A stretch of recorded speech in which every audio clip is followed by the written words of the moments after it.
muchos no hay duda de que Grecia es la cuna de la civilización occidental. Sin embargo, en los últimos años, este tópico ha empezado a ser desmontado por una nueva corriente historiográfica que centra su atención en Egipto y en el Próximo Oriente.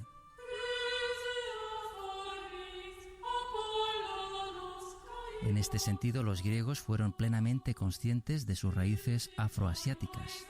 No obstante, fue a principios del siglo XIX cuando los escritores románticos propugnaron una imagen castiza de Grecia atizada por el antisemitismo imperante del momento. Y para conocer el origen de la civilización helénica de la antigua Grecia y las teorías que vinculan a los griegos ancestrales con el antiguo Egipto, nos acompaña esta noche en Luces en la Oscuridad Antoni Jané, licenciado en Filología Clásica por la Universidad de Barcelona, licenciado en Periodismo por la Universidad Pompeu Fabra y escritor.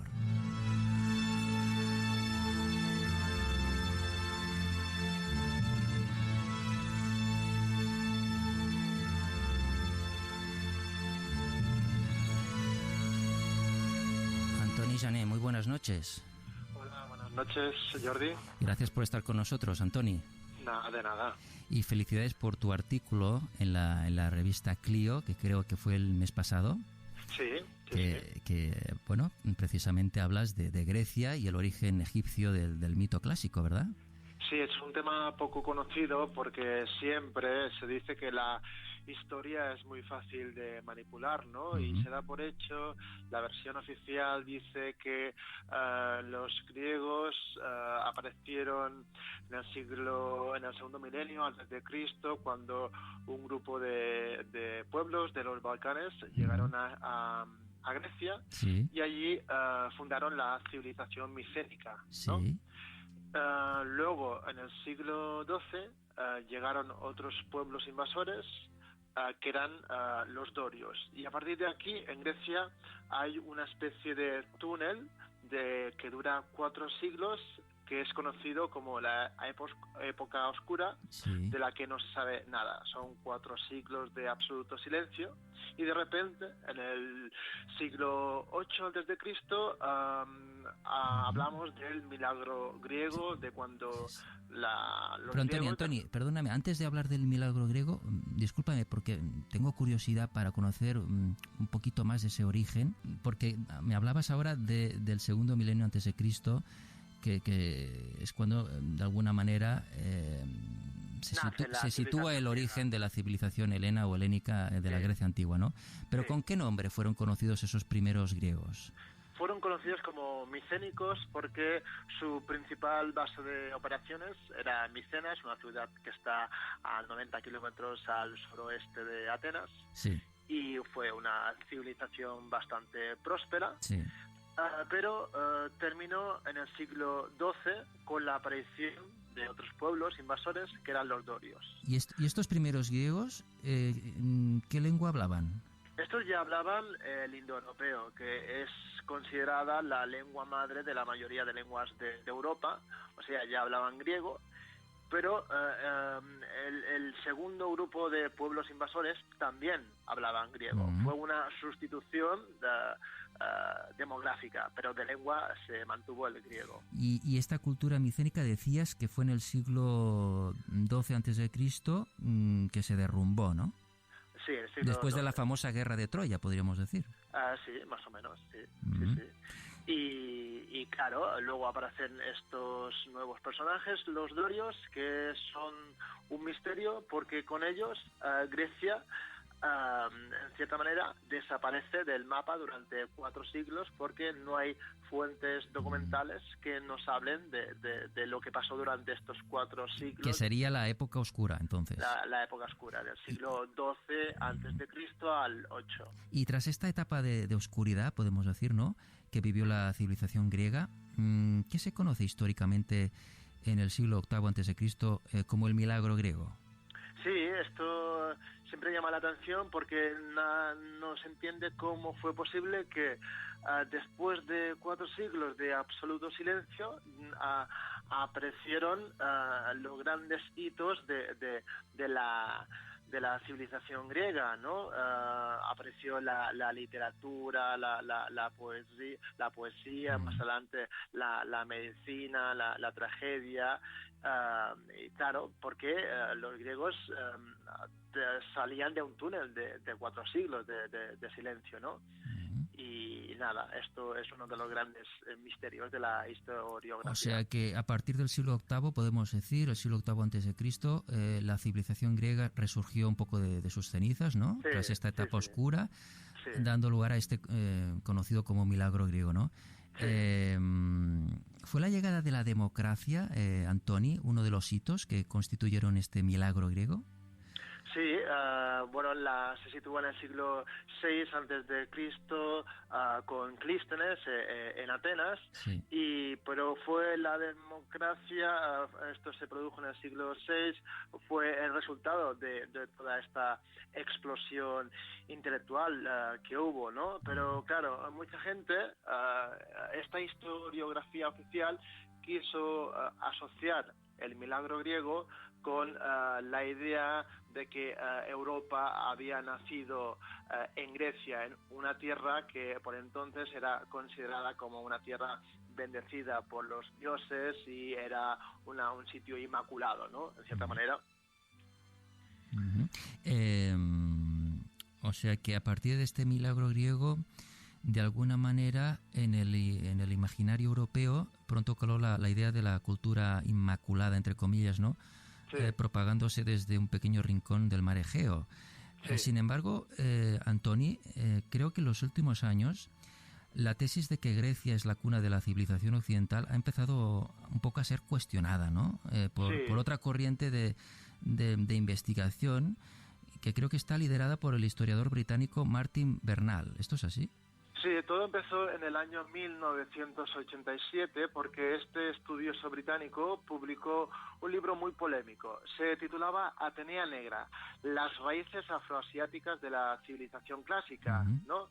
Y en este libro Bernal cuestionaba un poco esta versión oficial que hemos comentado sobre la historia de Grecia. Sí. Y él decía que esta versión estaba manipulada por los principios racistas que surgieron en Occidente a principios del siglo XIX, cuando se empezó a hablar del indoeuropeo como esta lengua madre de casi todas las lenguas de Europa, que pronto se asoció con la raza aria de los alemanes.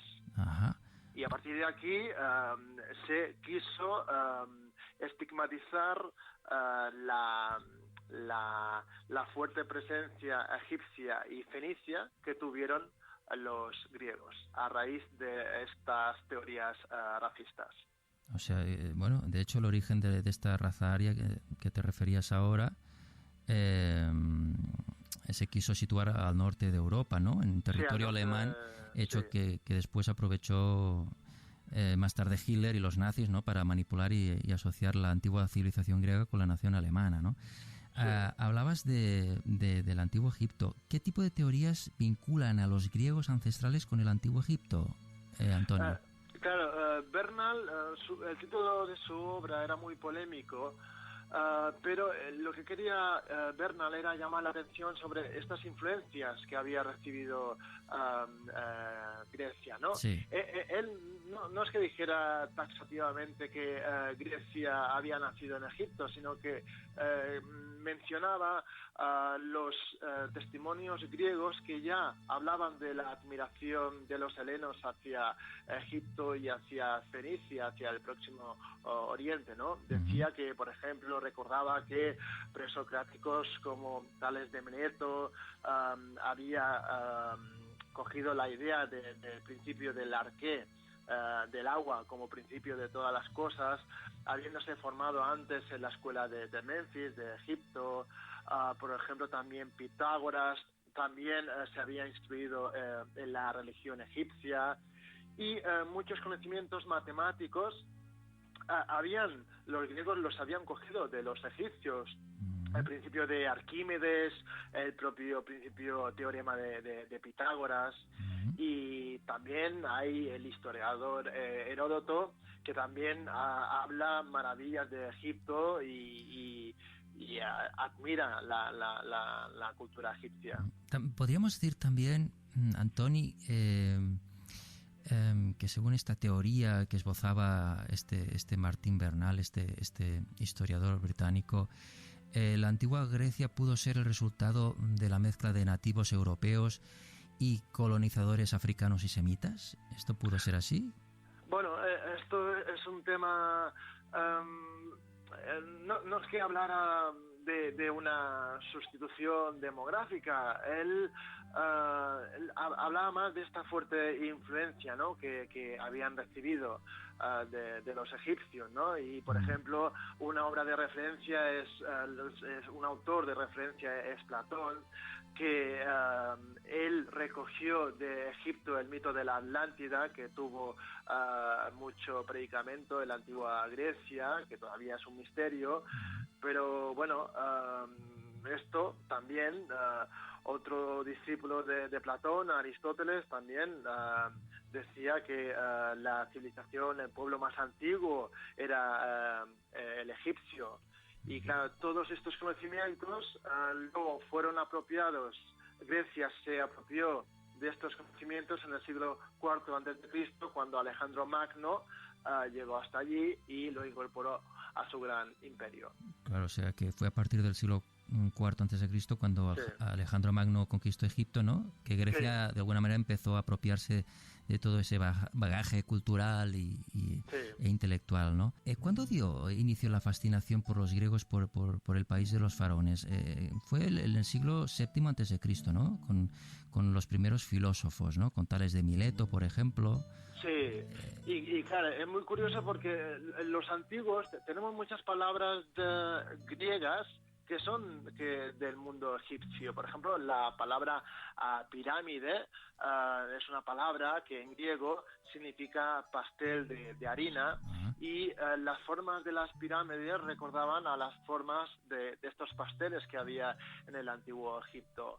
Obelisco también significa aguja diminuta, o jeroglífico también hace referencia a la escritura sagrada, que en griego hieros significa sagrado, que había en los edificios religiosos de Egipto. Bueno, y tal y como apuntas en tu magnífico reportaje en la revista de Historia Clio, este reportaje titulado Grecia, el origen egipcio del mito clásico, la persona que más se preocupó por describir la realidad de Egipto de forma detallada fue precisamente el considerado como padre de la historia, que no fue otro que el historiador griego Heródoto, en el siglo V a.C., ¿no? Hablabas también de Platón. En el libro Timeo, del filósofo griego Platón, se destaca la antigüedad de la cultura egipcia respecto a la griega, ¿no? En este sentido es muy ilustrativa la afirmación que pone en boca de un anciano sacerdote egipcio en respuesta al legislador ateniense Solón, de visita en el país de los faraones. El texto de Platón en este fragmento decía más o menos así: «Oh Solón, Solón, los griegos sois siempre niños, no existe el griego viejo. Todos tenéis almas jóvenes, sin creencias antiguas transmitidas por una larga tradición, y carecéis de conocimientos antiguos». Claro, y también, aparte de Platón, ya Heródoto comentaba que muchos dioses del panteón griego fueron adaptados o copiados del panteón egipcio. Por ejemplo, Zeus correspondería al dios Amón egipcio, Atenea a Neit, o Apolo a Horus, ¿no? Y claro, son todos estos detalles evidencian esta influencia, ¿no? O sea, que esa cultura griega tiene una gran influencia, unos fuertes vínculos con el antiguo egipcio. Sí, y luego también, a lo mejor en menor medida, estaría el actual Líbano, que antiguamente era conocido como Fenicia. Y tenemos el mito de Europa, el mito fundacional de nuestro continente, que según la mitología griega, Europa era una princesa fenicia que fue raptada por Zeus en las costas del Líbano, y Zeus la raptó bajo la forma de un toro.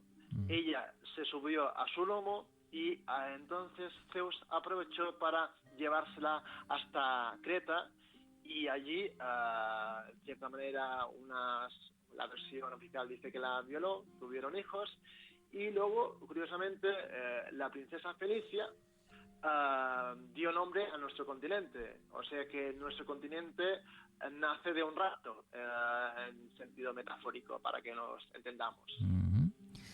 Por ejemplo, la palabra Egipto significaría en griego águila, en alusión a la cantidad de pájaros de esta especie que antiguamente sobrevolaba la zona, ¿no? Sí.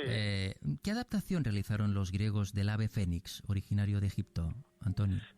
Sí, el ave fénix es uno de estos personajes más conocidos, ¿no?, hoy en día del mundo antiguo. El ave fénix era un águila con unas plumas doradas y rojas, y Heródoto dice que era originario de Etiopía, y al cabo de unos 500 años, él, cuando estaba a punto de morir, hacía un nido con hierbas aromáticas y después las incendiaba y moría, y de estas cenizas salía otra ave que se encargaba de transportar los restos de su padre muerto a la ciudad de Heliópolis, que está al norte de Egipto, ¿no? O sea, sí, para los egipcios, entonces el ave fénix representaba, creo yo, el sol, que muere cada noche y renace radiante en cada amanecer. Y los griegos tradujeron la palabra Venu como phoenix, que en su lengua significa color púrpura, en alusión al color de las alas de esta ave, ¿no? El fénix se hizo popular también en el cristianismo primitivo y en la literatura como imagen de vida eterna, ¿no? Esa expresión del ave fénix, ¿no? El resurgir. Sí, que tiene un gran simbolismo. No obstante, la historiografía oficial, Antoni, quita importancia a todos estos mitos, ¿no? Dice que en ningún caso hacen referencia a una posible colonización, sino tan solo a intercambios culturales entre griegos y países extranjeros, ¿no? Sí, hoy en día las tesis de Bernal no están muy bien consideradas, pero lo importante de Bernal es que, a pesar de que en ciertos aspectos de su obra es un poco riguroso, él abrió una ventana interesante que nos permite un poco revisar la creación del mito de Grecia, ¿no?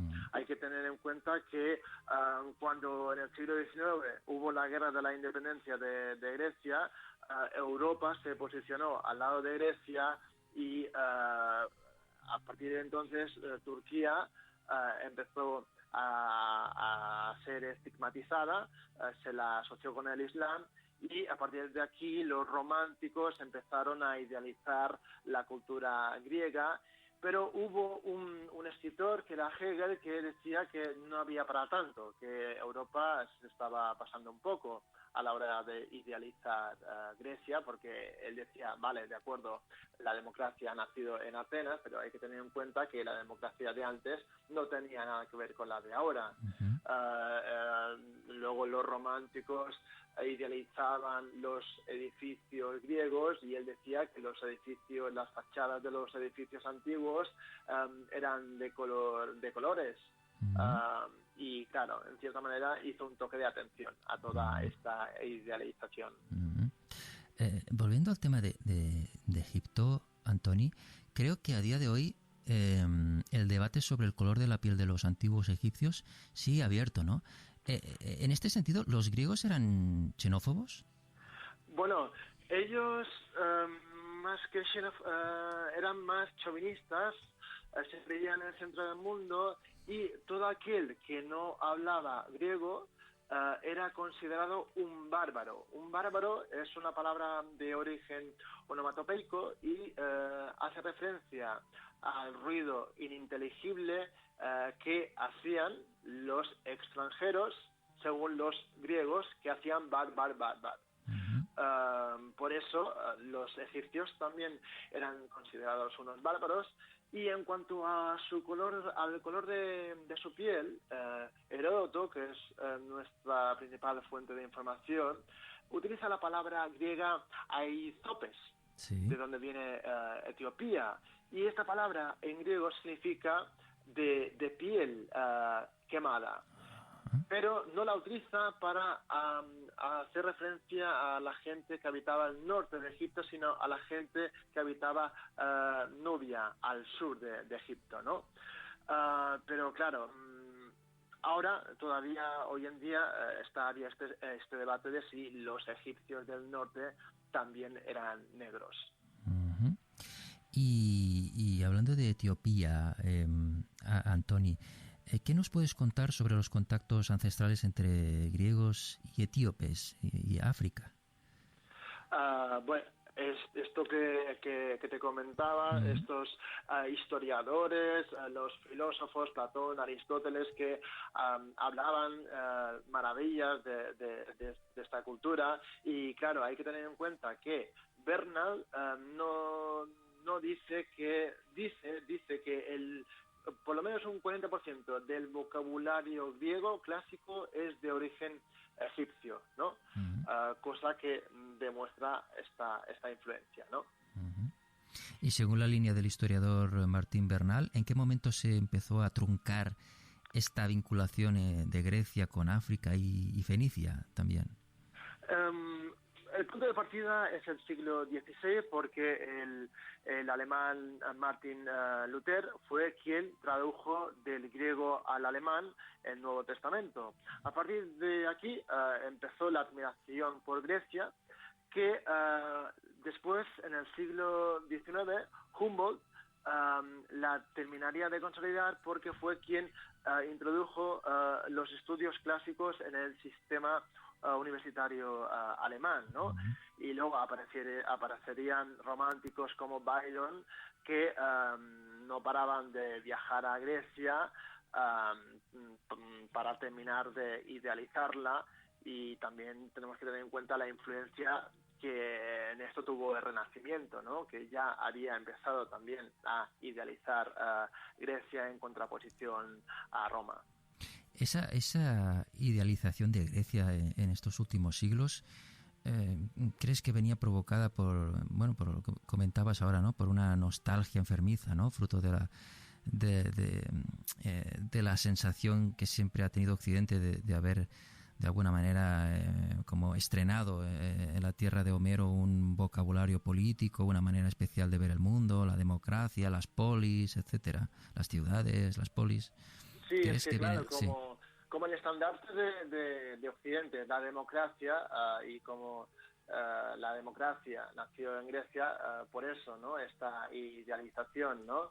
¿Y es excesiva? ¿Crees que es excesiva esa idealización que se ha hecho de Grecia, de la antigua Grecia? El filósofo alemán Hegel ya lo apuntó, ¿no? Él decía que la democracia de la antigua Grecia, en esa democracia solo podía votar un 10% de la población, ni las mujeres, ni los esclavos, ni los extranjeros podían votar, ¿no? O sea que la democracia de la antigua Grecia no tenía nada que ver con la actual, ¿no?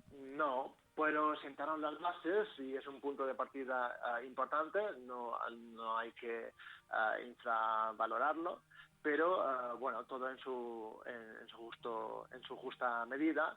Pero lo que es indudable es que a pesar de que los griegos se aprovecharon de estos conocimientos del mundo egipcio y del Próximo Oriente, ellos fueron los que pusieron su genio para catalizarlos en su conjunto y para luego legarlos a Roma y Roma al resto de Europa, ¿no? Así pues, se puede decir que la mayoría de historiadores siguen aferrados a ese modelo antiguo, ¿no? E insisten en una misma idea. El mérito de los antiguos griegos fue conseguir que los conocimientos heredados se libraran del hermetismo y el carácter religioso que tuvieron en Egipto y Fenicia, ¿no? Sin este paso, aseguran estos historiadores, difícilmente se habría dado voz al pueblo con la democracia o habrían nacido disciplinas con espíritu crítico como la filosofía, la historia o el teatro, ¿no, Antonio?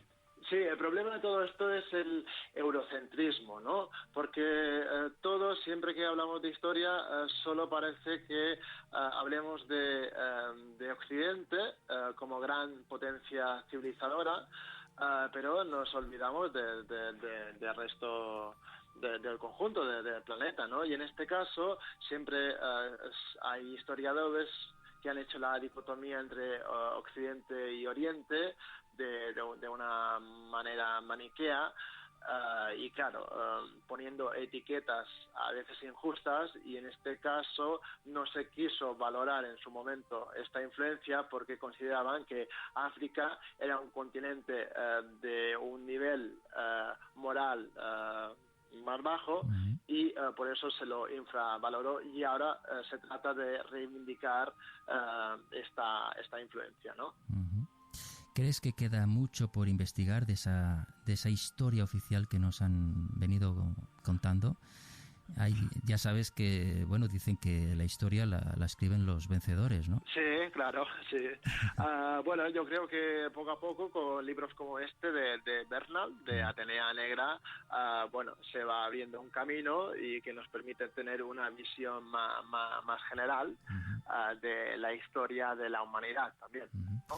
Antoni, ¿dónde te podemos encontrar para ver tus artículos, tus libros? Tienes una página web, creo que es Antoni Jané, con J, antonijané.com, ¿verdad? Sí, Janer con R final, y bien, sí, es mi página web donde comparto mis curiosidades por el mundo clásico y también mis pasiones periodísticas. Muy bien. ¿Escribe regularmente en alguna revista? ¿Con Clio? Sí, la revista Clio, también en Cataluña la revista Sapiens y el periódico Ara. Pues Antoni Jané, ha sido un placer. Por favor, tennos informados de tus últimas investigaciones, de tus artículos, porque nos encantará volverte a entrevistar en este programa. Antoni. Muy bien. Muchas gracias. Gracias por dar luz en este programa sobre esta historia nuestra, esta historia antigua de Grecia y el origen egipcio del mito clásico. Un abrazo, Antoni Jané. Un abrazo, adiós. Hasta pronto.